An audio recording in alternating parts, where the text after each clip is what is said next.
Tomlinson, and he is. I am Derek Day. How you doing, Aaron? I'm doing great, man. It's good to see you. Good to How see you you been? too. How you been? I'm doing pretty good. I think that life is turning a corner. That's that's awesome. Yeah, I'm excited about that. Glad to hear it. So, it's one of those synchronicities for tonight. We both are our headspace has been in the same place as Yep. far as the sacred feminine. So, but you chose the topic. I'm going to let you tee it up for us. Okay. Well, give me just a second here because I lost my workspace here. Okay, there we go. All So, right. I was thinking about this, and you and I were. Um, you want to talk about the whole Gnostic thing right now, or you want to leave that to another time? No, we can talk about it now. It's Okay. fine. So we've been kind of we've been dabbling in the Gnostic arts, Yeah. and and, uh, and so there's so many things in Gnosticism that I think mainstream Christianity has either forgone or ignored, and I think perhaps the greatest one is the sacred feminine or the divine feminine. Hmm. It's funny how Christianity, particularly over, like, say, the last, let's say, the last millennium, last 10 centuries, Hmm. has largely ignored or marginalized women.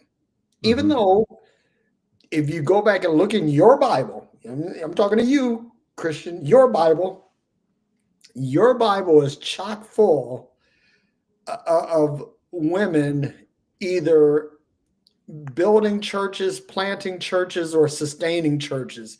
And in some cases, preaching and teaching in churches. And yet, here we are in 2020 fucking 5. Hmm.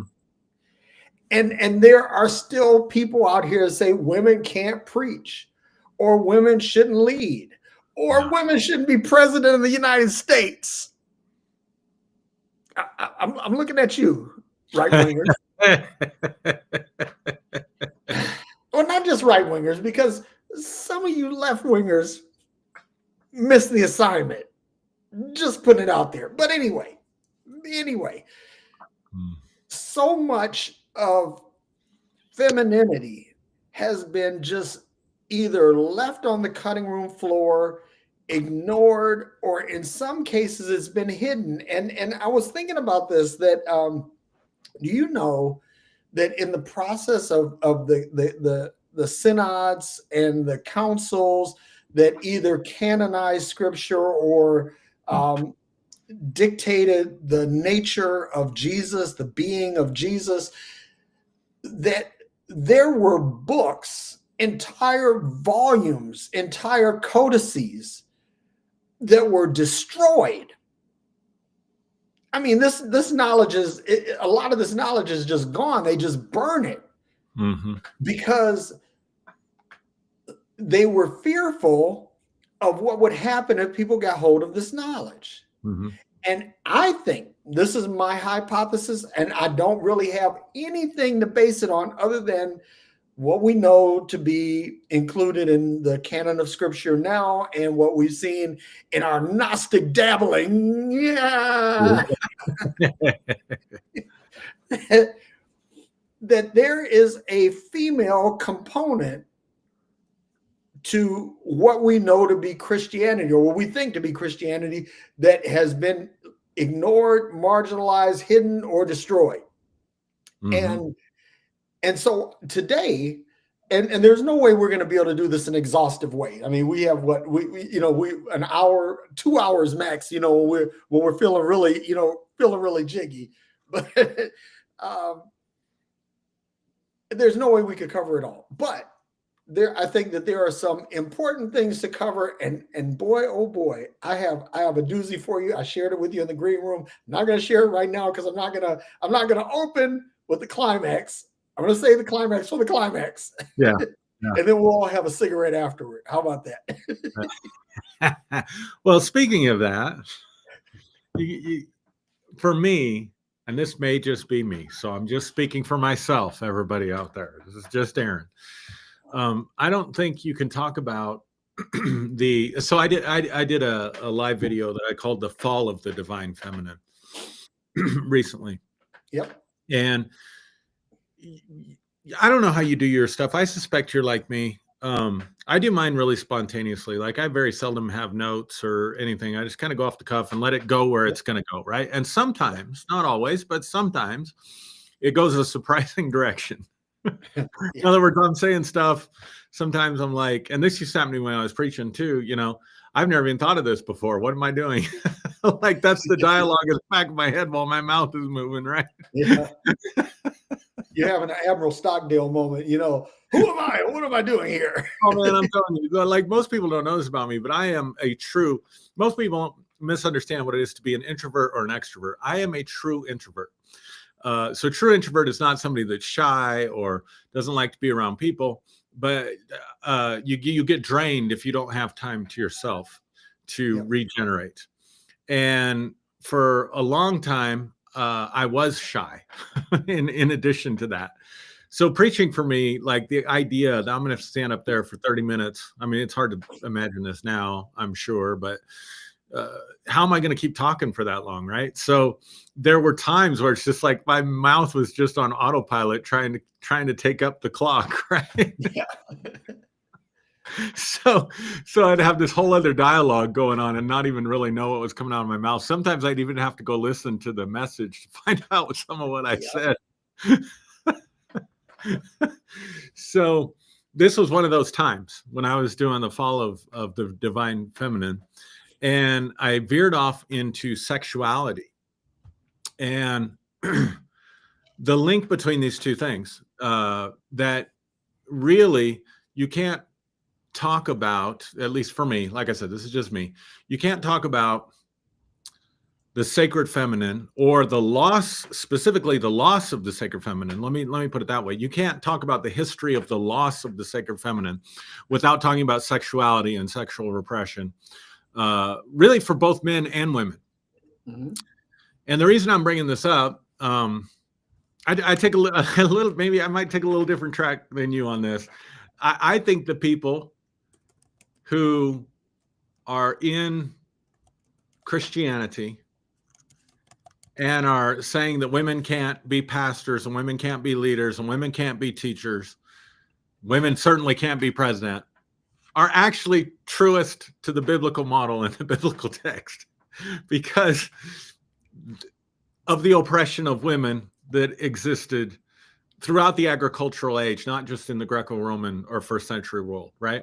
Yep. And so I did this in my video. I looked at some of the scriptures where Paul says, simply says, I do not allow a woman to teach or have authority over a man in Timothy. Yep.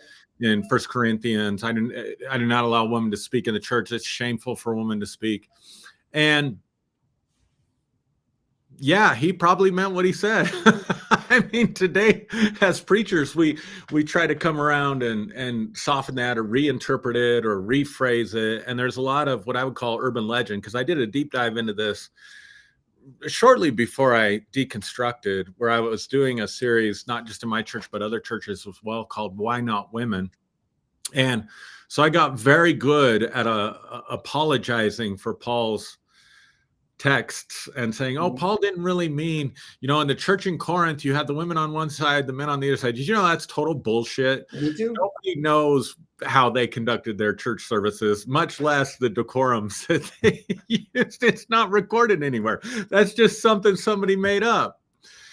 So misogyny is part of the estate that has been left to us from Christianity and from the church. And the reason I'm bringing this up is, while you were talking, I was looking this up. Sir Tertullian is one of the earliest of the church fathers, right? One of the first writings of really Christians that we have. Like, again, a lot of people don't realize, like, we didn't have, like, they later found full copies of the Gospels and various different things. Much later, they found the Gnostic texts, but for a long time, the way they reconstructed some of the books of the Bible was from the writings of these church fathers. Yep. And they totally reconstructed Gnosticism from the writings of the Orthodox church fathers until they discovered much later manuscripts that have been hidden, right? Yep. So Tertullian says this, and he says this because Eve is to blame for the first sin, and it extended to all women. And he says, here's a quote.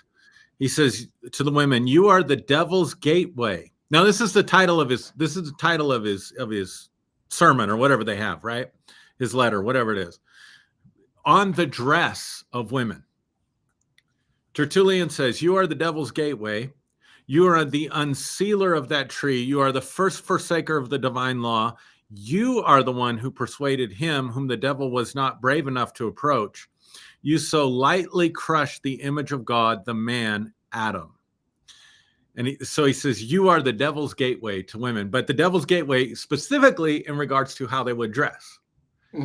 So this is something else I addressed in my video. And this is one of that spontaneous things where I'm like, holy shit, I had to go back and kind of fact check myself, Yeah.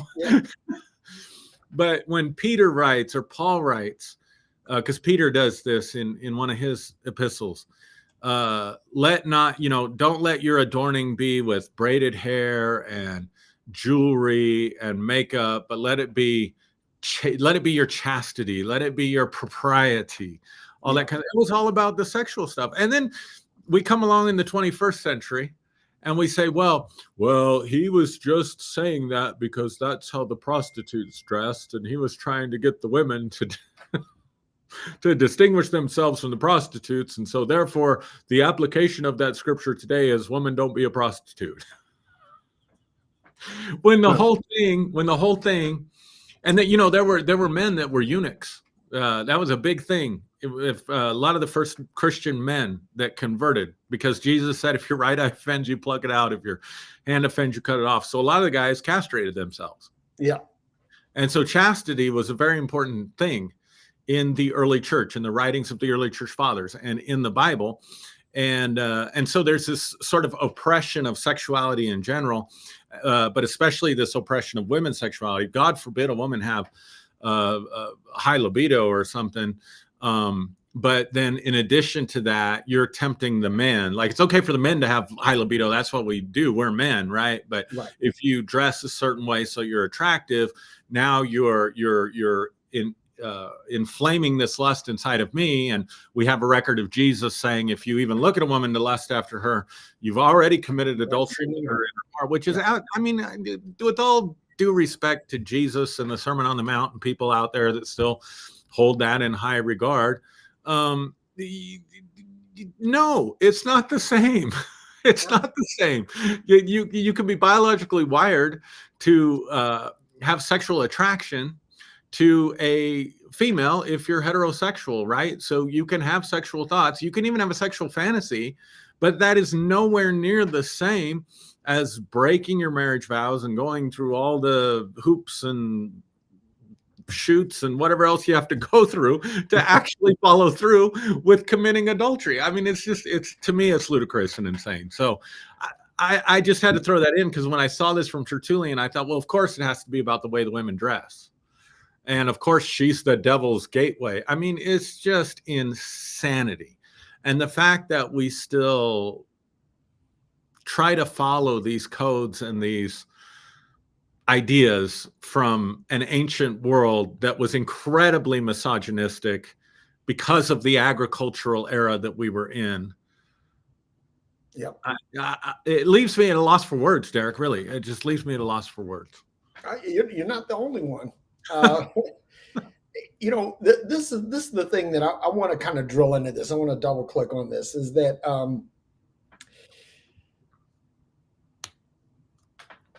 if you look at, and this is my golden moment here. This is my golden moment. We're going to the mountaintop, and we're going to see the promised land.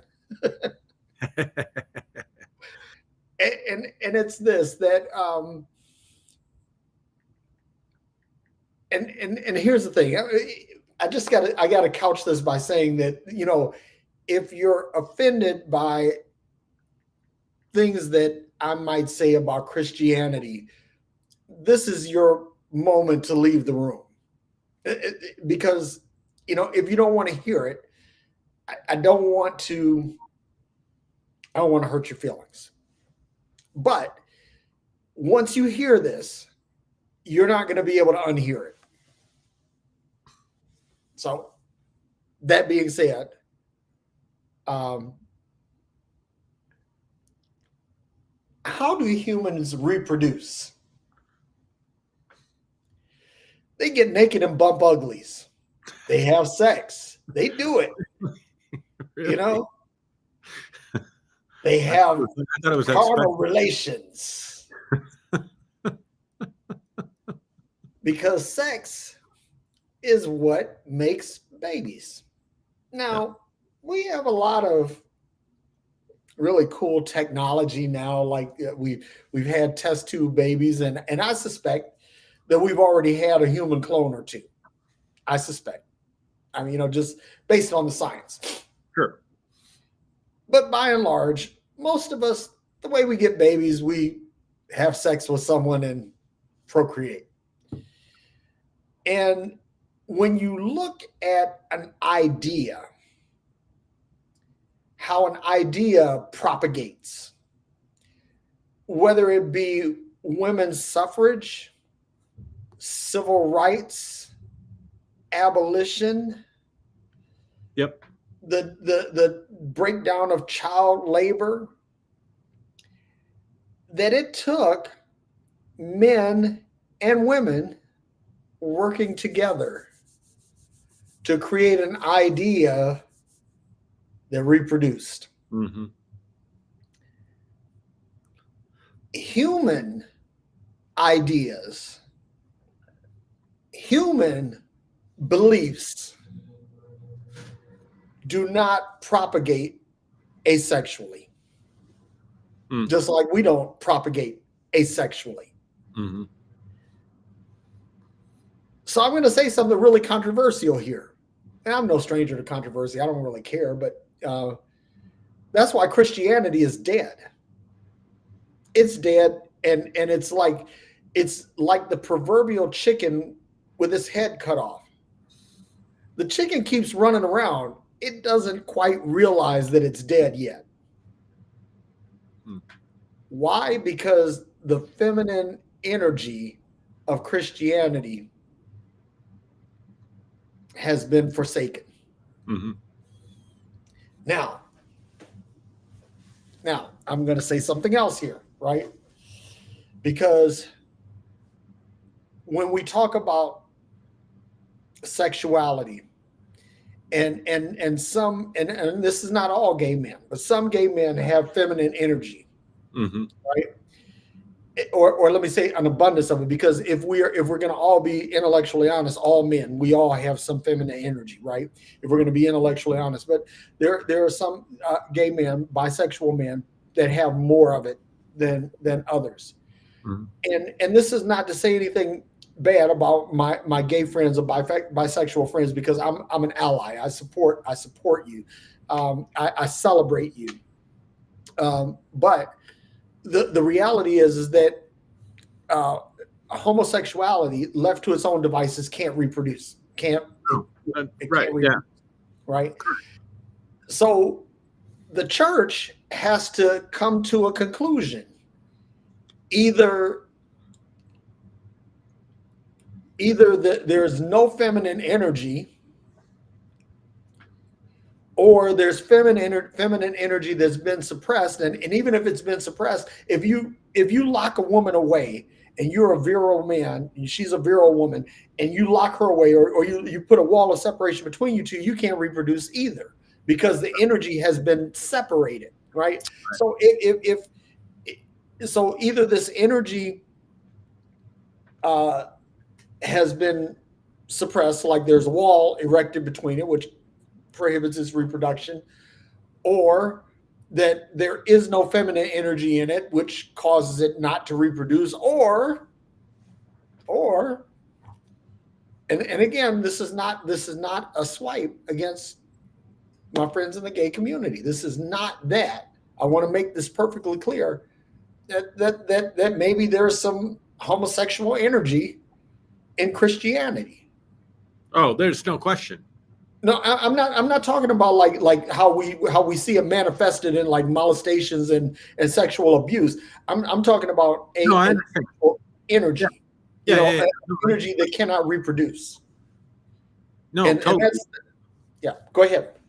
No. I don't mean to cut you off. Go ahead. No. I mean, but that's where I'm going with this. Is that, you know, if you look at Christianity and to a lesser degree other religions, because well, let me put it this way: the big three Middle Eastern religions, the ones that all worship El Shaddai, right? Ostensibly, right?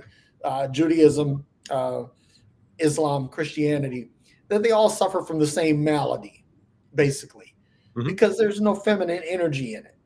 Mm-hmm. And there's lip service paid to it in the holy texts, right? In the scriptures, but at the end of the day, the manifestation is not given to empowering the divine feminine. And so because of this, anything any organism that cannot reproduce dies. It dies. Now, yes, there are organisms that reproduce asexually. And there are lizards, I think, that have been found that where they have conceived without both biological sexes, but that's rare.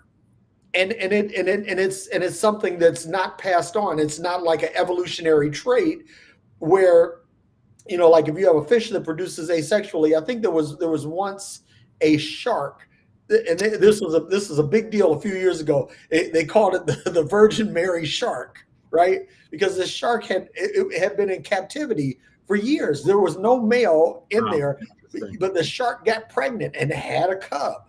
I Interesting. think that's what they call baby sharks. Interesting. Right. I'm sorry. I promise you, I'm not drinking. It's dry January. I haven't had a drink, and maybe that's my problem. Yeah, but I have a problem. I don't drink enough. exactly. I haven't had enough alcohol yet. That's my problem. but yeah, so that mother shark, the female shark, had a baby shark. But that baby shark is not reproducing asexually, right? You follow what I'm saying? And Yeah. and this is why. Well, let me say this. I think that the early church fathers feared equality. They feared giving women the same power that men had, because I'm going to say something else controversial too, right? Because wars have not been fought over men's penises.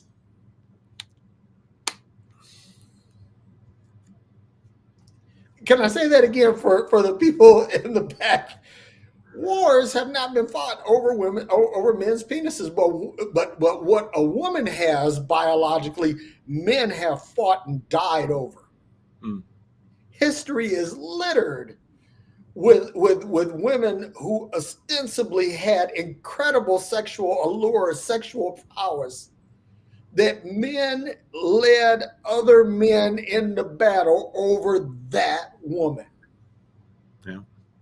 And so the early church fathers,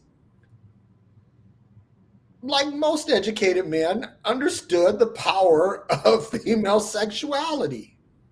Mm-hmm. They understood it. And so they fought to suppress it, because if women were considered to be the mental, the intellectual, the spiritual, the emotional equal of men, plus they have that sacred, you know what? Mm-hmm. that this is a problem, because now women can actually ascend to power and subordinate or subjugate men. That is my hypothesis. Mm-hmm. So what I'm saying is I'm not trying to body slam kneecap or kick Christianity in the nuts here. That's not my objective.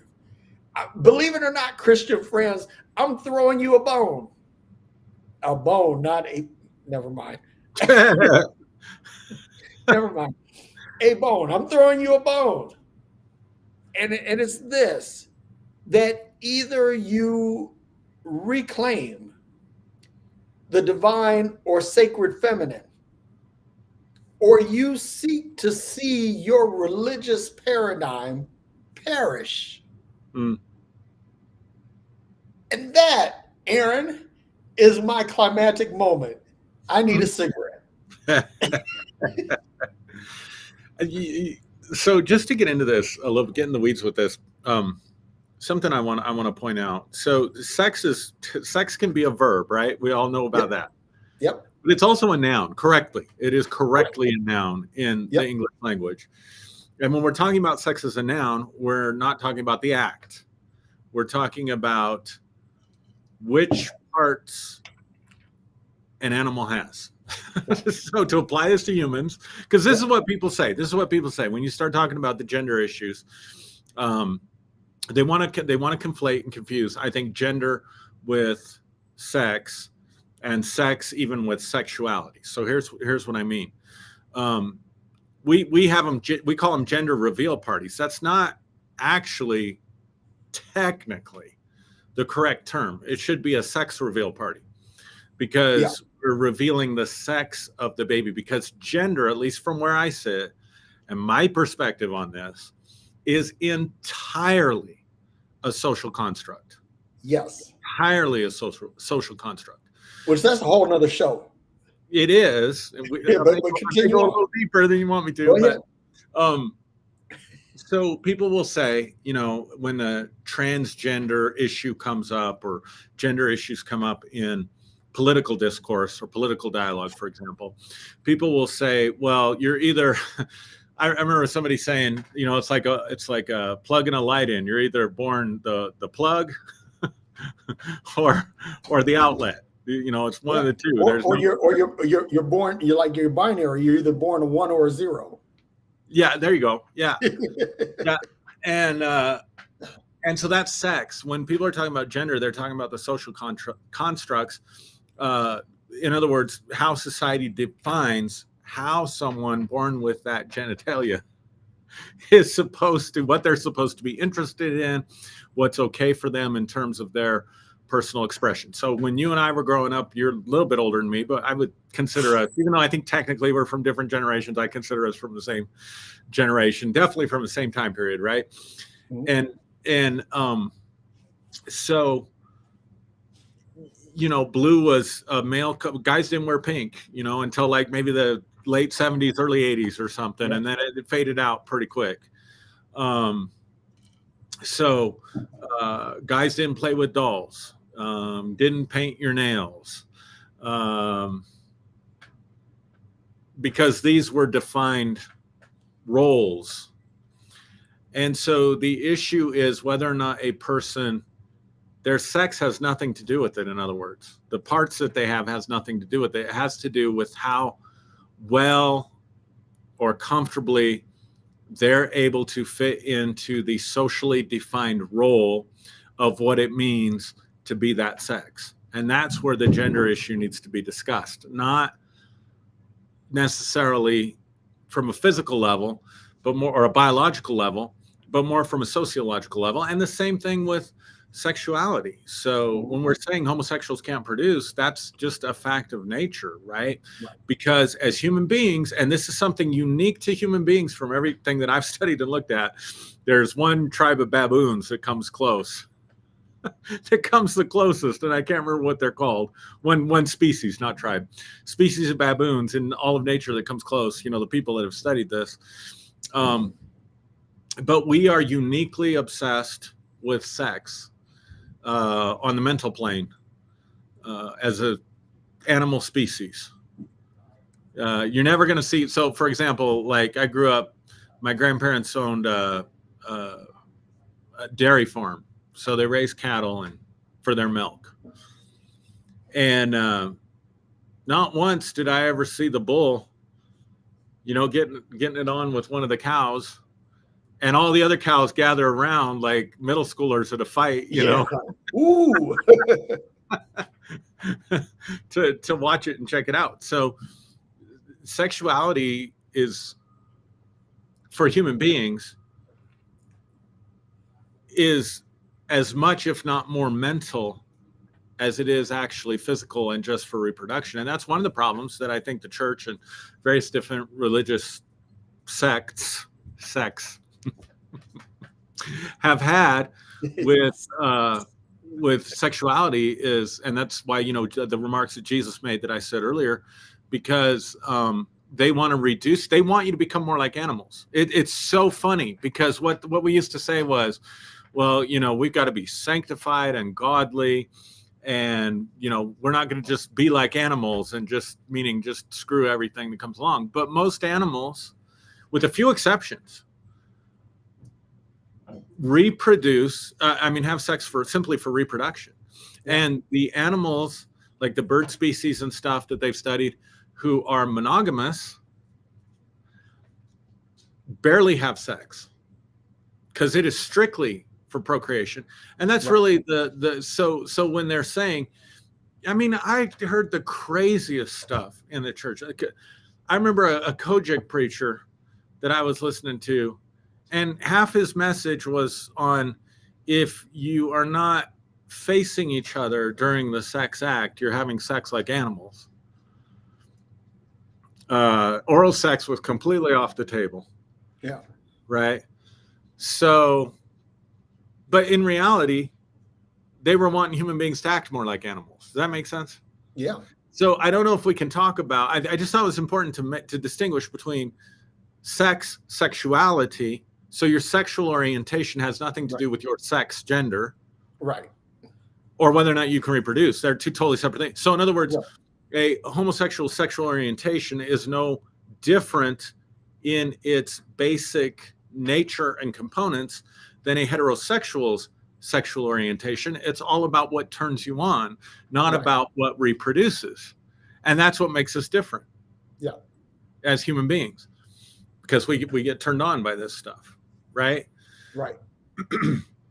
So I just wanted to distinguish sexuality. Gender is a totally different thing. It's a social construct. But then if we're going to talk about the sacred feminine or the divine feminine or feminine energies, because we're not talking about biological reproduction, when we talk about something that's going to be fruitful and something that's going to reproduce. So we're talking about something that then moves into the mental plane at the very least. Yep. And I believe the spiritual plane as well, but not everybody, is on board with spirituality. That's fine. You have to at least recognize the mental aspects of it. So when we're talking about the sacred feminine and we're talking about organizations like the church not being able to reproduce, then we have to define what is male energy, masculine energy, for lack of a better way to express it, or the sacred masculine, in contrast to the sacred feminine. In other words, what does that look like? Does that make sense to you? Yeah, makes perfect sense. Yep. Okay. One of those times my internal dialogue is like, I don't know, my mouth is going, but I don't know if it makes sense. Well, you set that one up really good, because you said, hey, when I was a preacher, I'd get on stage and start moving the mouth, and I have to go back and listen. And I completely get that, because sometimes I get on a train of thought. I get on an intellectual tear, and I have to go back and kind of reevaluate, what did I really say here? Because you'll say something that's really, let me say this: your mouth will do something that gratifies your brain and gives you a dopamine hit. And then all of a sudden, you're just like, really, you're letting the dopamine. It's not a dopamine drip. It's like a dopamine IV hit, right? And you're just going and going and going. But I want to throw my Christian friends another bone too, right? Because this is one where, as a Christian pastor, a Christian preacher, that I wrestled with for a long time before I left Christianity. And I said, what if the Holy Spirit is the feminine energy? but it's, it's dressed up like a dude. In other words, it's hidden so that it's not attractive in the way that feminine energy would normally be attractive to a man.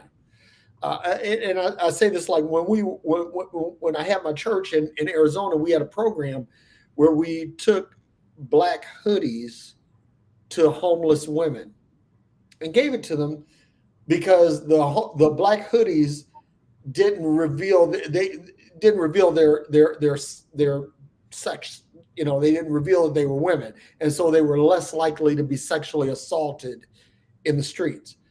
So what if the Holy Spirit is the feminine energy? And so with that, I want to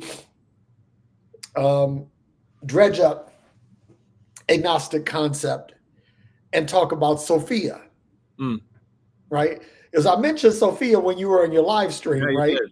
You were talking about feminine energy. And Sophia, if you think of the etymology of the name Sophia, you'll find that in sophistry, sophistication, things like that, right? In other words, Sophia, the etymological root of Sophia means wisdom,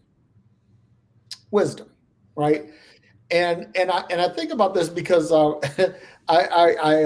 pick on Maya a lot, my wife. I pick on her a lot, and I always tell her, I say, baby, you're a Proverbs 31 woman. She is, she's wise, tremendously wise, tremendously beautiful. She knows how to handle business, how to take care of things, and so that feminine energy. So, and I think back on my mom. My mom raised 3 kids. She, worked 2 and 3 jobs most of the time. She was always hustling. She always, she was always working. Always had something going on. Some enterprise because she just felt she had to do that to take care of her kids. My mom was wise. She had this feminine wisdom about her, and I recognize that, and I see that in a lot of other people that I know, a lot of other women that I've been exposed to in my life, that they had that wisdom.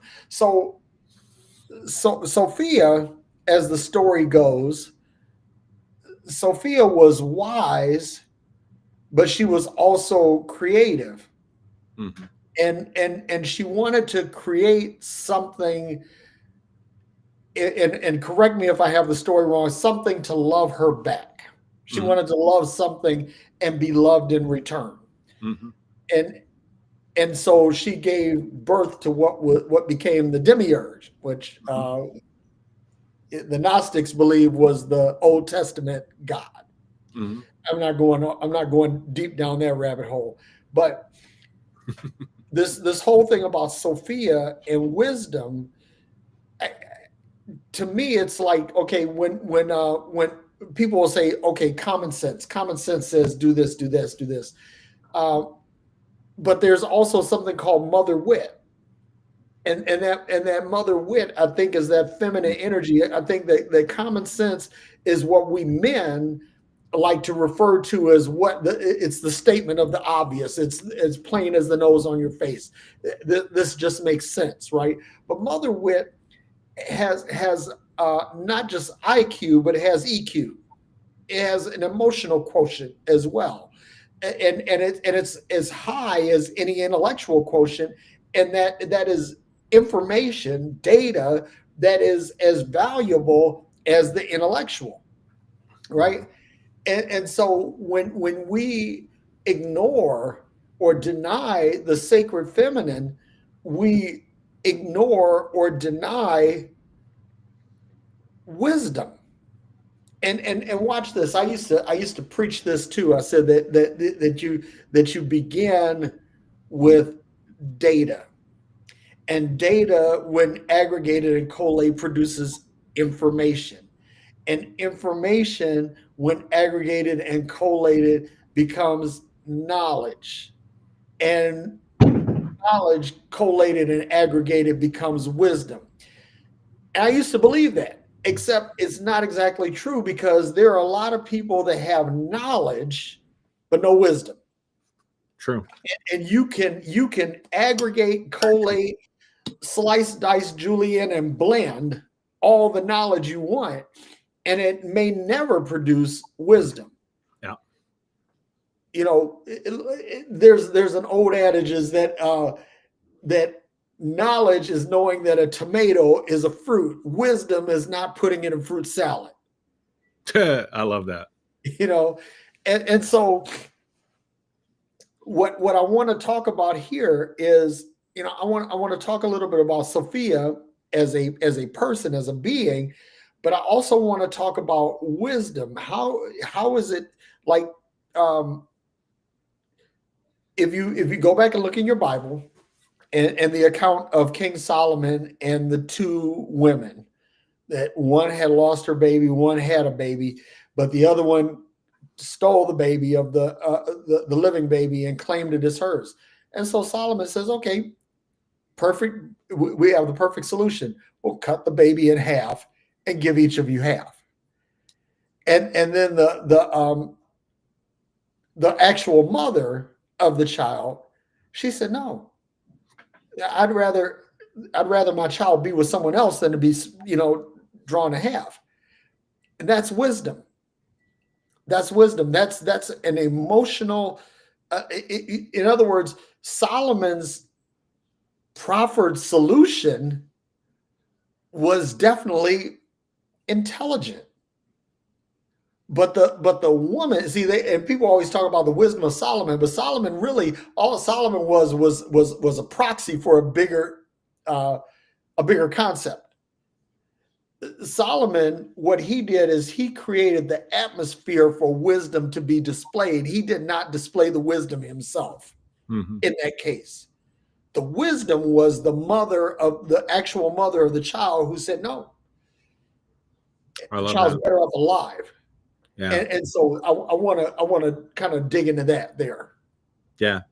I want to come back to that's great, man. Let me just comment on that. That left me a little mind blown. I've never heard that story explained that way before.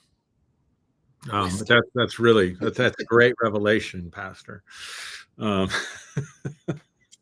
said something earlier about you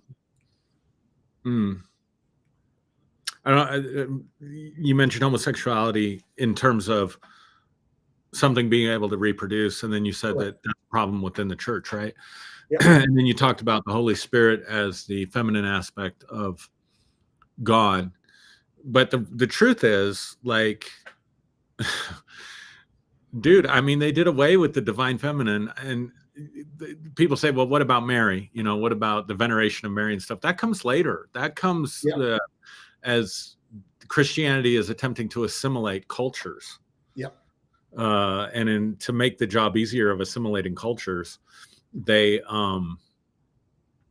allowed Mary to kind of take the place of the goddess worship. Because here's the thing, this is why Christianity in its current context is such an aberration and so abnormal to human history.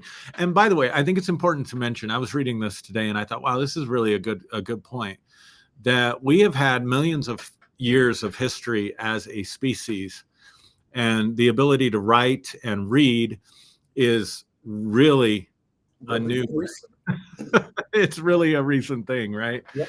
So we have a tendency again to condemn ancient people as stupid or whatever because they didn't know what we have the opportunity to know today about the physical world, about biology, about astrophysics, stuff like that. Yep. But they weren't necessarily stupid. So in order to assimilate these cultures, right, I think it was very cunning. I wouldn't say wise. I would say cunning to allow Mary to kind of hold this feminine archetype, if you will. But my point is, it's something that the human soul needs and craves and desires. And it's interesting to me that the Catholic Church was able to recognize this and say, okay, we'll venerate Mary, we'll pray to Mary, we'll call her the mother of God, things like this. Yeah.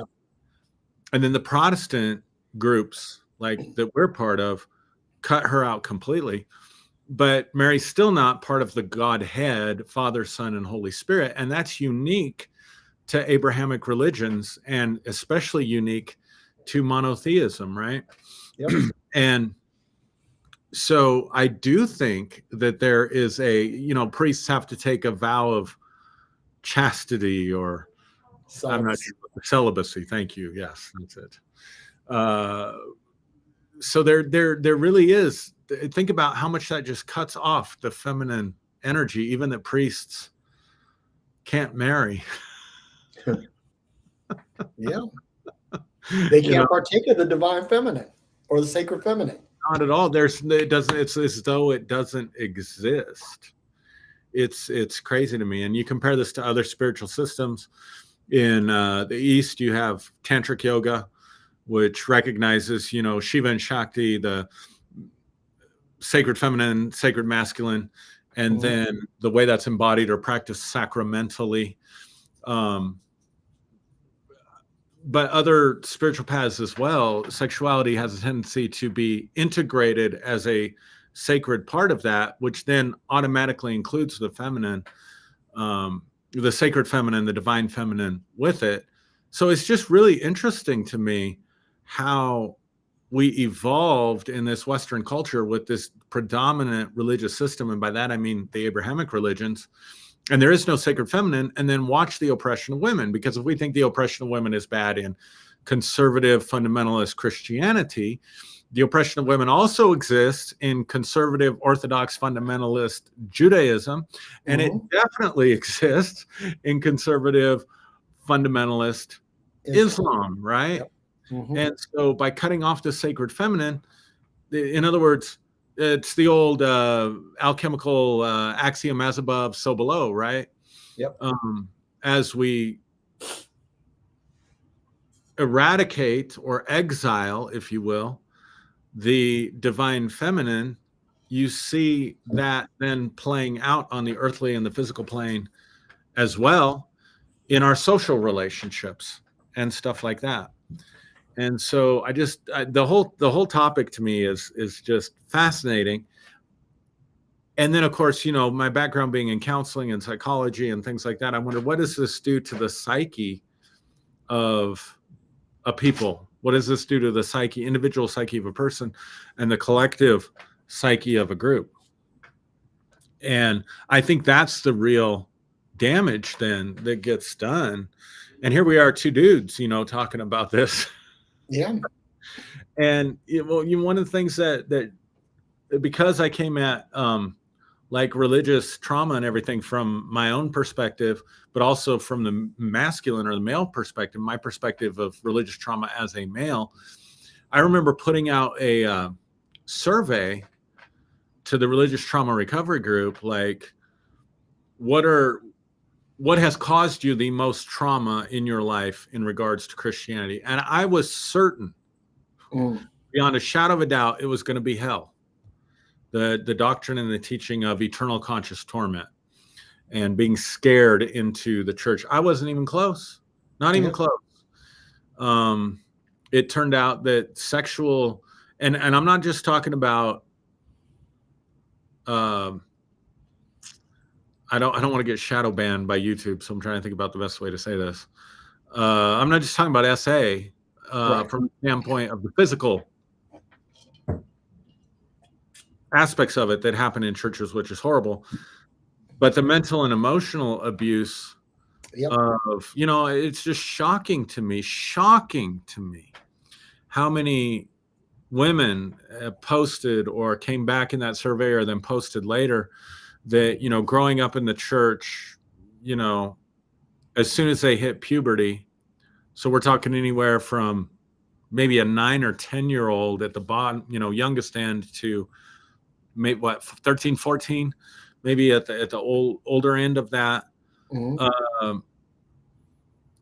got to make sure you have the right. I don't remember who shared this. It wouldn't be appropriate for me to say anyway, but I can't get this image out of my mind. She had a memory of standing in front of a mirror and had to hold her arms up like this to see if her midriff was showing. And she had a shirt on that was showing her midriff, and her mom made her go change because it might cause the elders to stumble.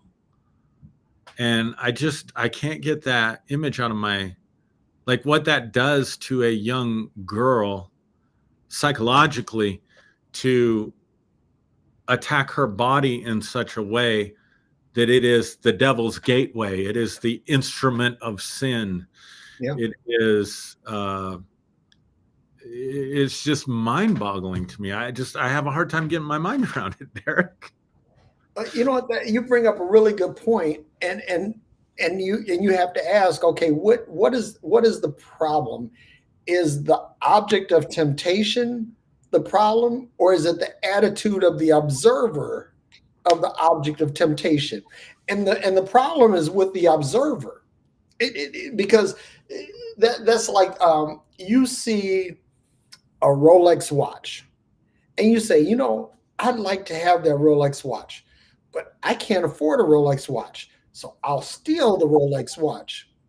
So the Rolex watch is not a problem. It is a prop in the play, right?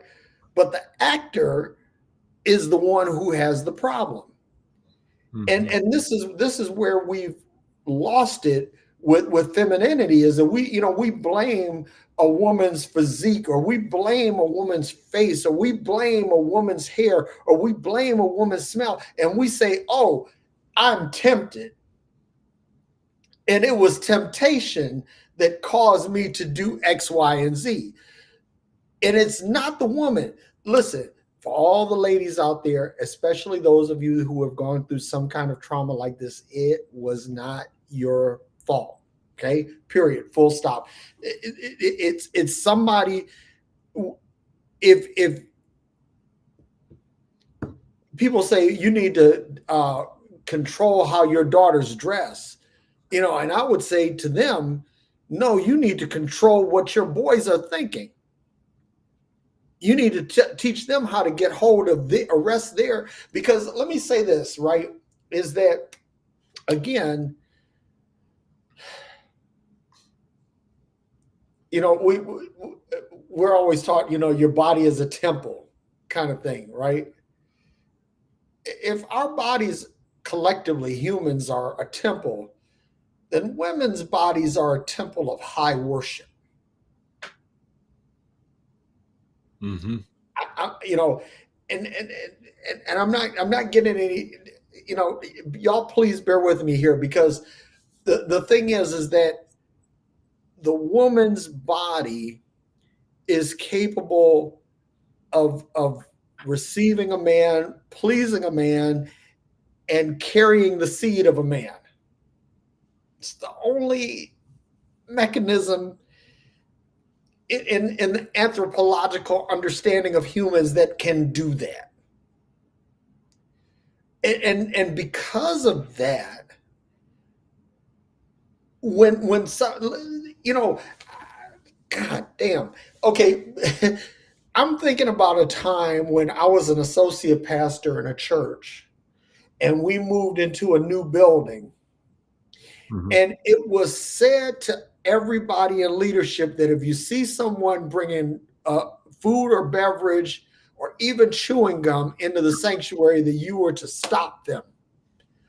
Why? Because they were violating a consecrated place. Mm-hmm. Mm-hmm. When I was growing up, and us little boys, when we were feeling our little mannish oats, and we want to walk up and down the street saying cuss words, just because it was our way of asserting ourselves, right? And we would cuss and cuss and cuss until we got to the front of a church, and we stop. And we stop and we walk on by, and then we start cussing again. Why? Because we were taught that was a sacred place. You didn't even walk past it thinking dirty thoughts or saying dirty things. Mm-hmm. Yet we will objectify women, and so this is where I want to bifurcate this for in the process of doing this. I want to unpack this a little bit, because there is the divine feminine and the sacred feminine. I'm going to tell you why I think there are two different things, and you can correct me if I'm wrong, Aaron, because you're a lot smarter than I am. So, but but the thing that I'm saying is that we wouldn't even say bad words around the church.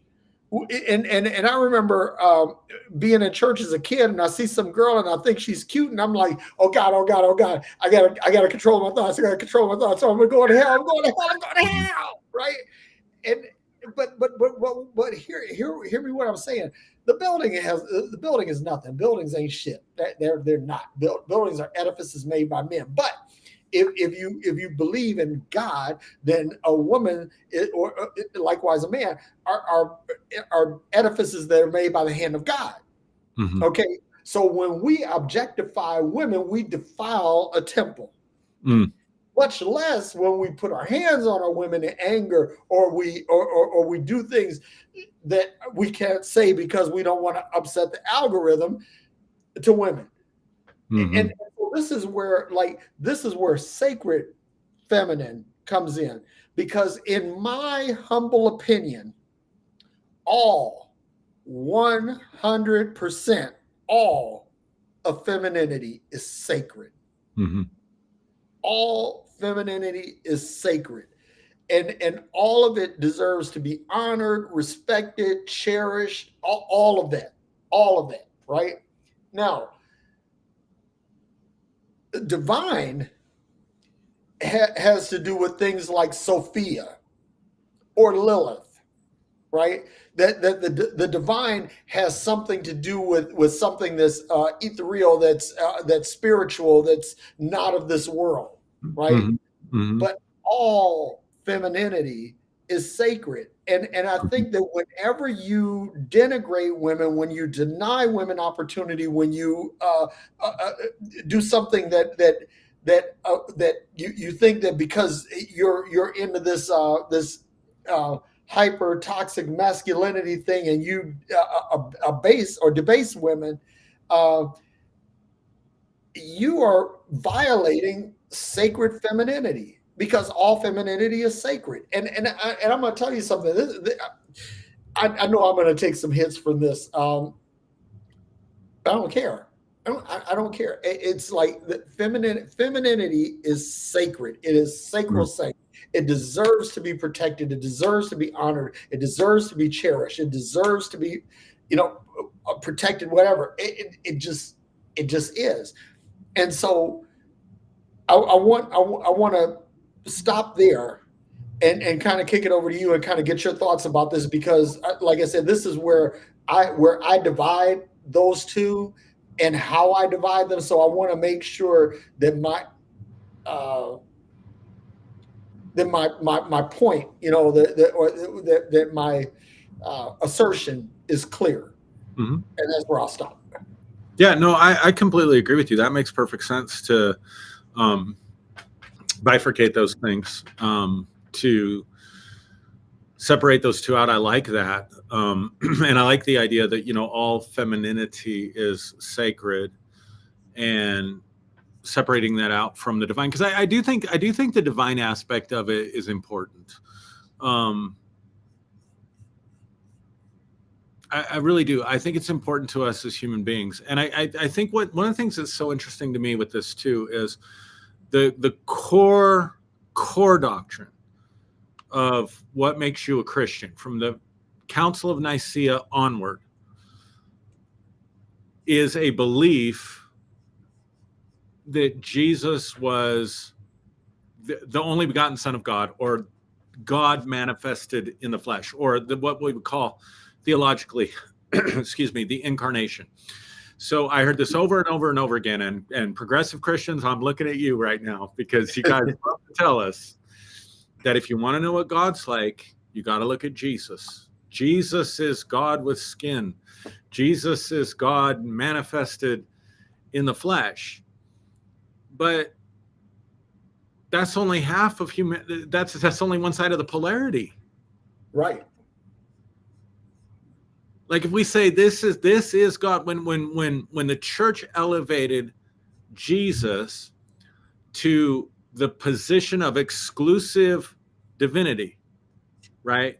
He's Yep. exclusively divine. He's divine in a way that you and I, Derek, are not divine. He is the fullness of the God. Paul said, in him, watch this, in him, although I don't have an axe to grind with Paul like other people. And I think when he's talking about this, I don't think he's talking about Jesus necessarily, but this is the way we read it because he says in Christ. He's talking about Christ. I think he's talking about the divine principle of the Logos, but that's really getting in the weeds with it. But for most people, when Paul says in him, the fullness of the Godhead dwells, he's a man. Right. So how can you have it in Genesis 1, 26 and 27 that God created humanity in his own image, male and female, he created them, implying that there is a feminine and masculine equality, right, and balance in the image of God, and then only have Jesus being the image of God. You see what I'm saying? Or a man, essentially. And so you have a Trinity. You have a Father. I mean, you want to talk about the original good old boys club. Yeah. You got the Father, the Son, and the Holy Spirit. And I'll tell you something else. I remember I'm just trying to think which parts I want to share, which parts I want to leave out. Give me a second. I don't want to put my mouth on autopilot. It seems to be my theme for the night. I was doing a teaching on angels. And the idea that angels could take a feminine form was anathema. I remember I was at this church in the Bible Belt and talking about angels, and this issue comes up, and most people don't know. It's somewhere in some obscure verse in Zephaniah or Zechariah, one of those Z books, where there's a female angel that's doing the talking. But the idea that there could even be female angels. So just think about, and I think about this a lot too, because the conscious mind or the left brain thinks in language. So and language is entirely symbolic. Entirely symbolic. The words that I'm using are not the same as the things that I'm using the words to represent. The map is not the territory, right? Right. The right brain tends to think more in images, or you could divide it this way and say the conscious mind is more verbal. It's the verbal self. The subconscious mind is the self of image and feeling. And that's an important distinction, but the subconscious mind is what controls us. It's what determines so many determining factors. I mean, almost all stage magic is built on the ability to manipulate people at a subconscious or a subliminal level. That's the whole thing. So if all our imagery of the divine realm is male and masculine, which it is, unless you're Catholic and you got Mary. Right. But even for the Catholics, you got one. And she's just sorry, I don't mean to offend any of our Catholic friends. She's just a human being compared to Jesus. Right. Or compared to God. Other than that, all your angels, all your archangels are male. Yep.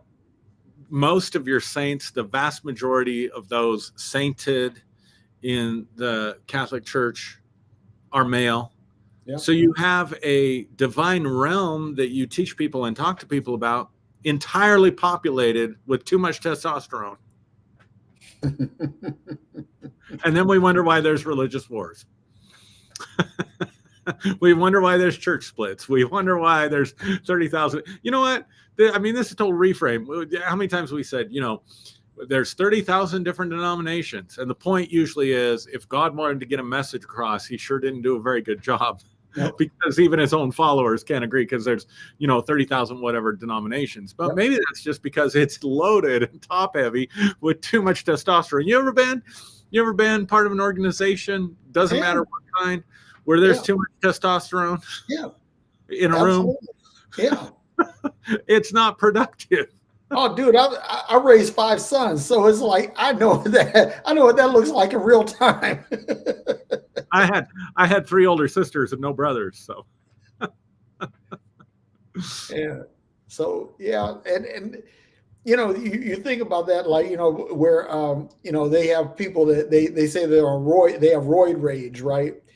And the roid rage is not really the steroids that's causing it, it's the elevated testosterone that causes the rage, yeah, right? yeah. So, um, but again, I really believe, and this is kind of where I'm going with this, um, that I think that society, and this is in a very broad construct, because when I say society, I'm talking about not just American society, but not Western society, but society in general. I think that society suffers from the repression of the sacred feminine, and also the lack of acknowledgement of the divine feminine. Because I think that in order for us to acknowledge the sacred, or to liberate the sacred feminine, that we have to first acknowledge the divine feminine. And we have to understand that if there is a God, if there is a God, that this God expresses both male and female energy. It has to, because if it's just some dude up in heaven looking down, uh, golly, okay, I'm going to say something really kind of, I mean, this is a guy with the biggest case of blue balls in the history of time. It is just some dude, okay, and and I used to say this. I used to say this all the time. I said, I said, if if we're supposed to be if the body of Christ is supposed to be the bride of Christ, I said, then we're all due for a good shagging when we get to heaven. If Jesus was celibate while he was walking the earth, he's not going to hold. He's not holding back. Don't you think that's a problem too, though? So, I mean, you've got Jesus born of a virgin, right? Well, yeah.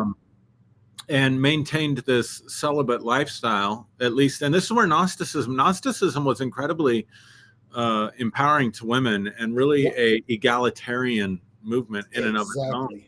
Yep. Egalitarian, did I get that right? Yep, that's exactly right. Because complementary, the other one, yeah. And so, Gnosticism really was way, way, way ahead of its time. It was. But this is another problem with it. We believe historically that Jesus was born of a virgin, and then historically that he didn't have any kind of sexual relations with a woman. Right. Whereas Gnosticism says, depending on the Gnostic version or Gnostic text, that probably he and Mary Magdalene, and maybe he and some other women were. Yeah. I mean, like it's almost like not in some Gnostic circles and Gnostic writings, it's almost like you'd think of the Summer of Love in the 60s or something. Yeah. Yeah, Jesus was like, all you need is love. Yeah. Come and get this loving. So here,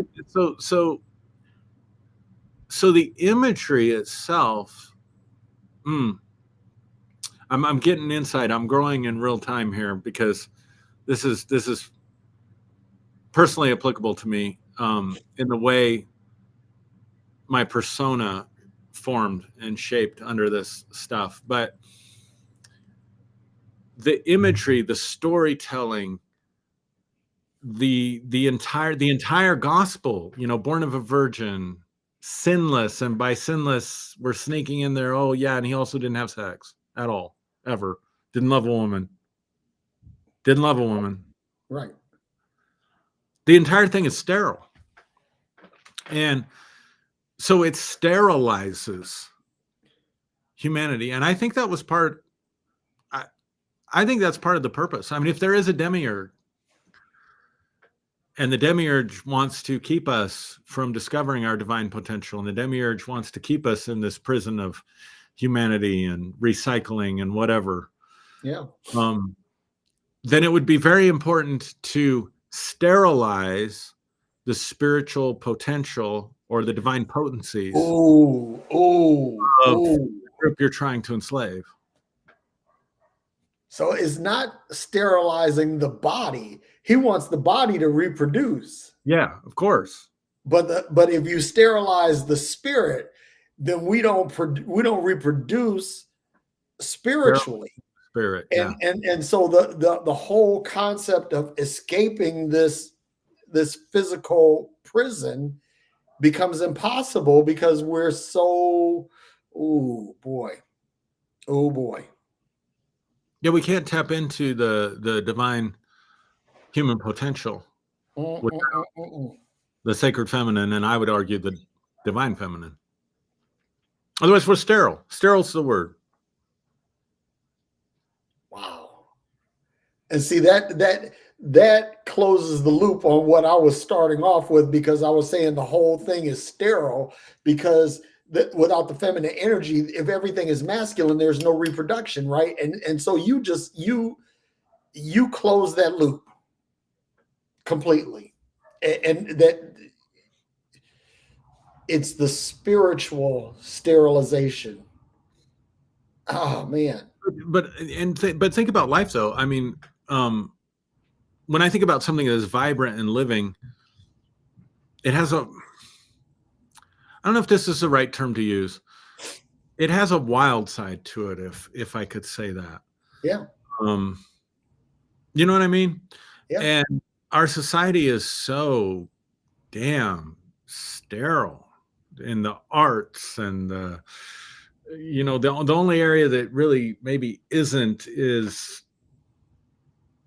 shit, I don't know, technology and communication. I mean, you know what I mean? Like that's like multiplying out of control. Yeah. But I don't know. It just feels like you're onto something. It's like, if you think about science and technology, and even those things, even science and technology, I believe has a masculine and feminine energy, right? And if you go back and look, I was looking at some of the women in history. Like there was a woman in England. She had built what was the biggest telescope in the world for like it remained there for like 100 years, but she couldn't claim to have done it. It was credited to her brother, but now it's known that she's the one that actually did it, because again, you know, women were repressed. But so science and technology, they move forward. But if you think about it, like what you were saying is absolutely right. Arts and humanities, you know, I was May and I were talking about this one day. We're in the supermarket and they're playing all these old 60s songs. And so we know these songs and we're talking about them. And I was like, yeah, that's when people actually wrote songs and played instruments, right? Now it's like you got a beatbox and you got auto tune and you got all of these different things. And so the music is sterile. And now you have AI that can reproduce art and things like that. You're right. The arts and the humanities are growing cold. They're waxing cold. Where, you know, technology marches forward, because I think that science never, you know, well, let me put it this way. I won't say that it never has, but I think science has been more accepting of the feminine energy within, and has manifested that more than any other discipline, science and technology. But the arts and humanities, brother, you just preached right there. Y'all cash app Aaron real quick. Yeah. But I'm even thinking about things like ecstasy and just general enjoyment of life. Like I'm thinking about children, right? Like they giggle. You know what I mean? Like when was the last time you had a group of adults together in a setting and everybody was just giggling and kind of sort of lost in that like childlike ecstasy? I'm having a hard time putting language to what I'm thinking about, but we've lost so much of that. And I think that somehow, and I'm just saying this intuitively, that's directly connected to this rejection, exile of the sacred feminine and the divine feminine from our lives. I completely agree. Yeah. And it's like we're ashamed of it, like even talking about sexuality and stuff like that. There's still as advanced or progressive or as liberated as we think our culture is, it's still talked about in hushed tones. Yeah. You know what I mean? And I don't know. I think it's a problem. Yeah, and I was thinking about this too. Like, when you look at DNA, the double helix, right?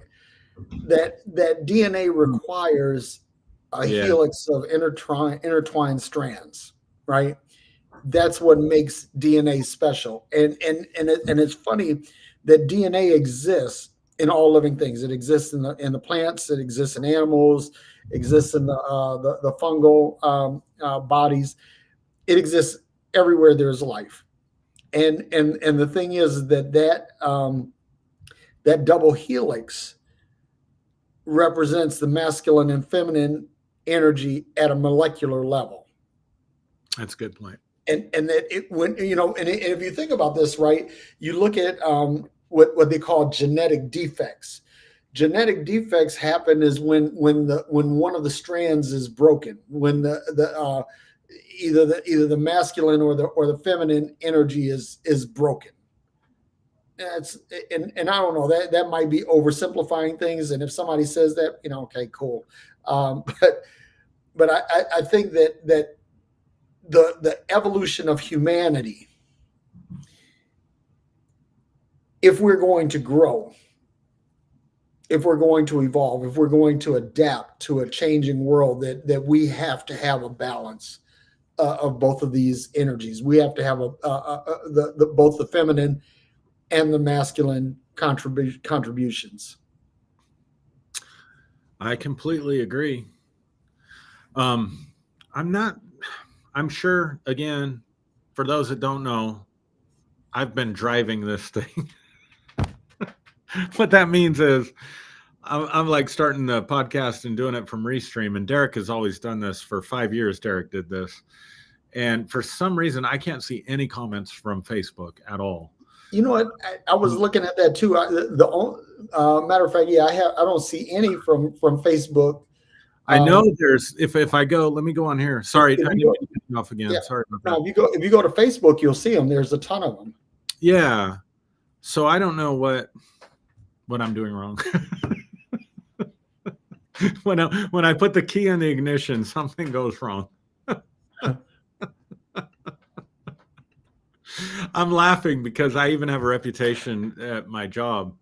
Don't let they even got me like these certain crystals that are supposed to like certain substances. They're not really crystals. I got one that's in the shape of a pyramid.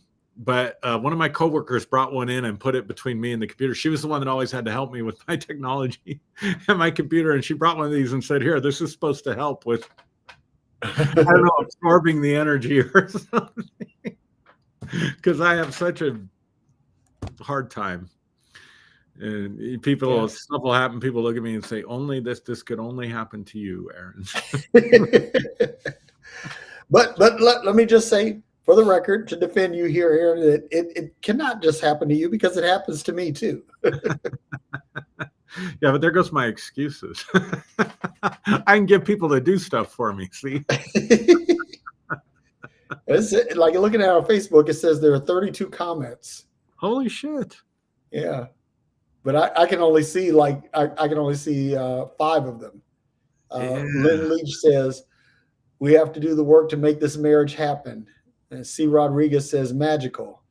Lynn Leach says, "Science and alchemy / spirituality used to be the same thing." And Kyle Taylor says, "You can't have a father without a mother. One defines the other." Great podcast. But that's just 5 of 32. Yeah, let me see. I can see a few. It's saying on mine, like I can only see a few as well. So who the hell knows? I mean, I can see what you put in there. see if I see anything else. Shannon Morris says, I was allowed, oh, maybe I should. I was allowed very close to a preacher, not sexually at all, but he asked me to talk to my niece about her dress. He had no daughters. She's a beautiful girl. I refused. And he, oh my God.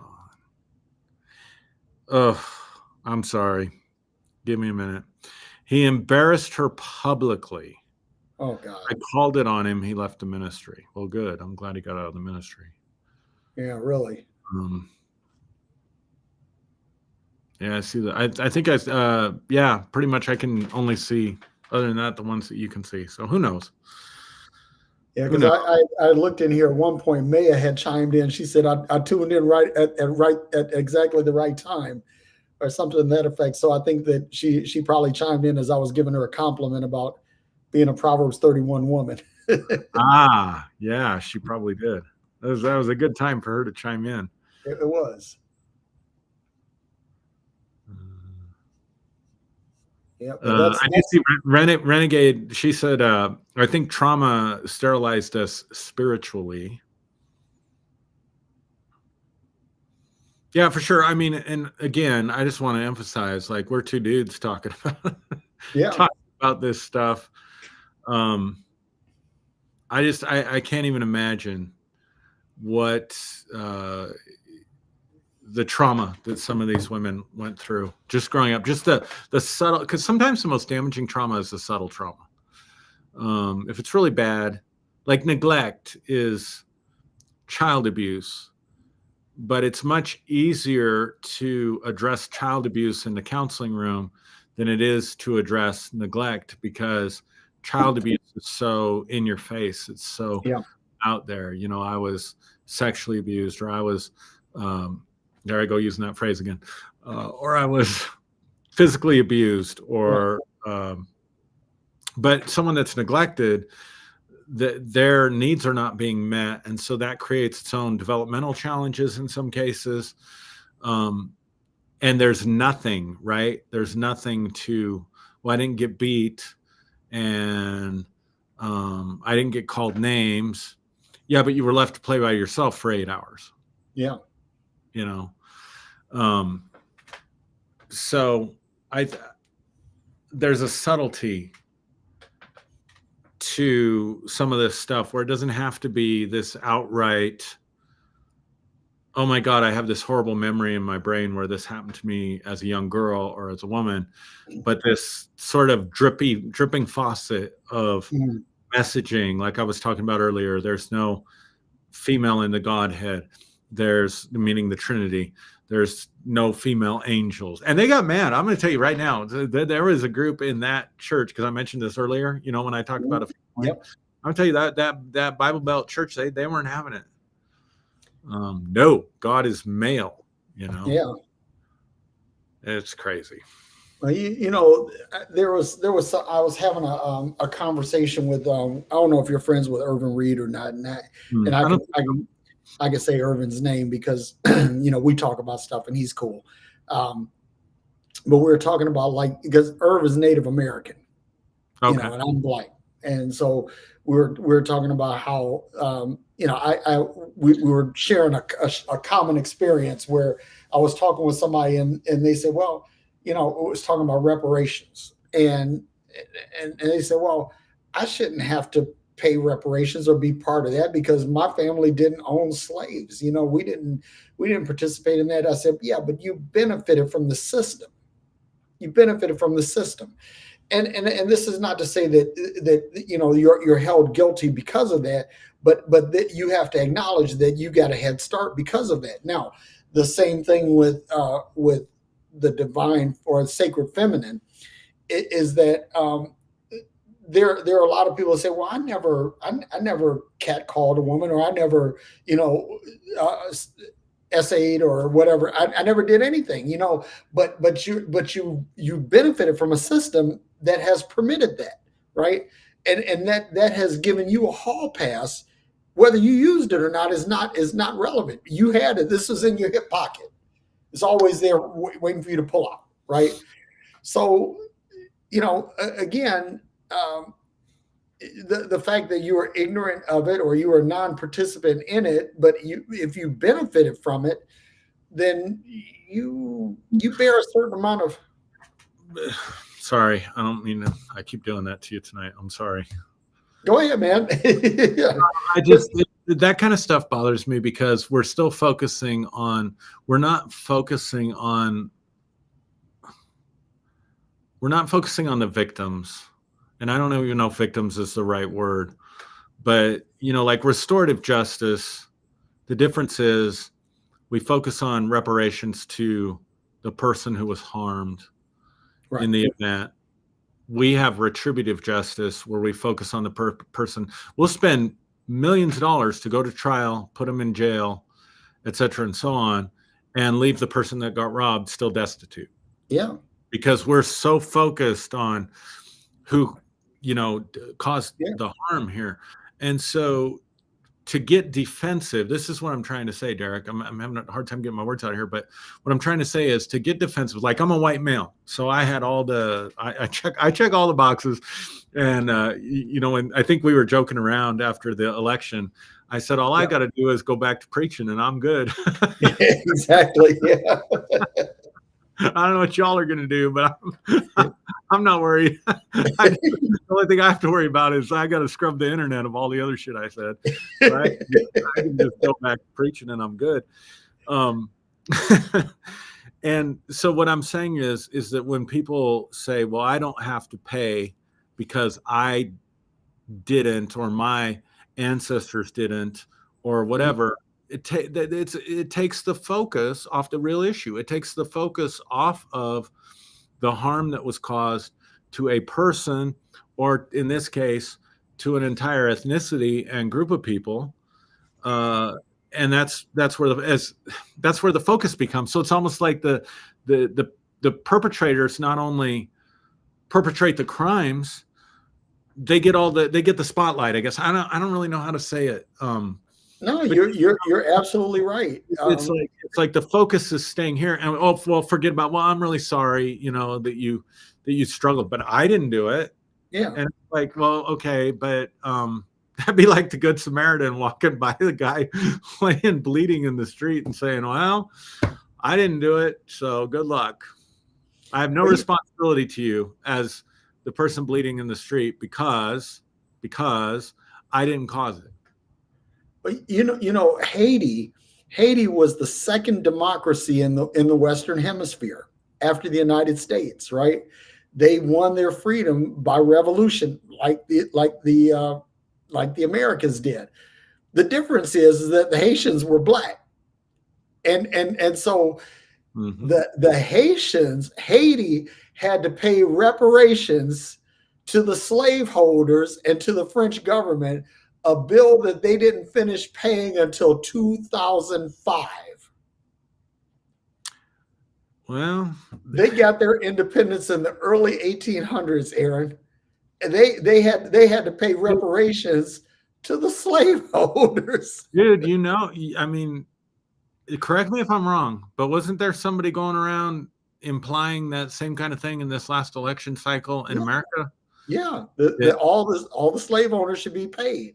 Yeah, because of the harm that came to them economically through. Yep.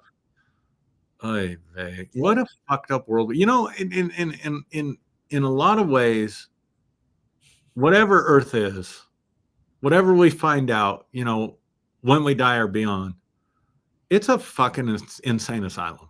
It just is. Everybody's half crazy, at least. I mean, golly. But again, think about this. I mean, let's think about this. I mean, and this is a good place to kind of land the plane. Think about this. What if the world were run by women? And let me say this, as a man, I don't have a problem with that, as long as it, like I think of people like Angela Merkel, or or Benazir Bhutto when she was alive, and or Indira Gandhi. There have been some, and to a lesser degree, Margaret Thatcher. But but to a lesser degree. But imagine, I mean, I don't think that we'd be so quick to go to war. I think that we would understand the responsibility of sharing our resources. I think that we would have a better understanding of how to negotiate solutions instead of blasting our way through them. It's just I think that the early church fathers did irreparable harm to the Western world by concealing or denying the sacred and the divine feminine. I was cracking up thinking, what would that look like? Because all you ladies out there, like you guys, the way you do conflict with each other is, I don't know, man. I'm a man, but I would think, let's go punch it out in the house. you say that'd probably be better off. That shit all y'all do to each other when you don't like each other and you're relating. And before any ladies get upset with me, you know exactly what I'm talking about. It's like Chris Rock said, a very different world for sure. Chris Rock said one time, he said, if women ran the world, there would never be another war, but every 28 days we'd have serious negotiations. Oh man, no, it is. There's an interesting dynamic that women have with each other that still, as a man, I'm trying to figure out. And I was raised in a household of women, man. So, yeah. You see anything else in terms of comments or anything you want to? There's somebody on YouTube, and I can't make out this name. It looks like, I don't know. I think it's an ohm symbol, but I might be wrong because I can't see it either. But I think it's an ohm symbol. Yeah, but whoever that is, they kind of lit up the comments. It says, "I changed my YouTube name, sir. I don't know I don't know what that is either." Yeah, and so just so people understand what we're looking at, sometimes emojis, if it's an emoji, sometimes we just see like garbled symbols or something. Yeah. He says, "This has been old. I'll speak for myself. I am old, and I'm fighting old age, and I refuse to get reading glasses." No shit. No. So my black dog was laying on the floor the other day, and I have a black coat, and it's been cold, right? Yeah. And so the lights weren't out, but they were dim, and my black dog is laying in the middle of the floor, and I went to pick it up because I thought it was my coat. I thought, God, I'm turning into Mr. Magoo. I do have a doctor's appointment or an eye doctor's appointment next month. It was as soon as they could get me in. Anyway, sorry. Go ahead. Go on with the comments. No. This person said, "This has been a productive discussion. I appreciate your direct and factual approach, Derek and Aaron." So thank you. But if you don't have anything else, I guess we can go ahead and bail out, man. All right, man. As always, thanks everybody for listening, coming to our TED Talk, growing with us in real time. Derek, thanks for your time, man. I just want to say again how much I appreciate you, how much I appreciate your time, how much I appreciate the fact that, what was it, 5 years ago? Yep. You invited me to come on your platform and be part of what you're doing. And you've been so generous with your time and your expertise and your friendship. And so I just want to publicly affirm you again as my friend and my brother, and let everybody know how much I appreciate you. Likewise, man. This actually took me to a different level, spiritually, intellectually, and emotionally. And I am forever grateful for your friendship and your brotherhood.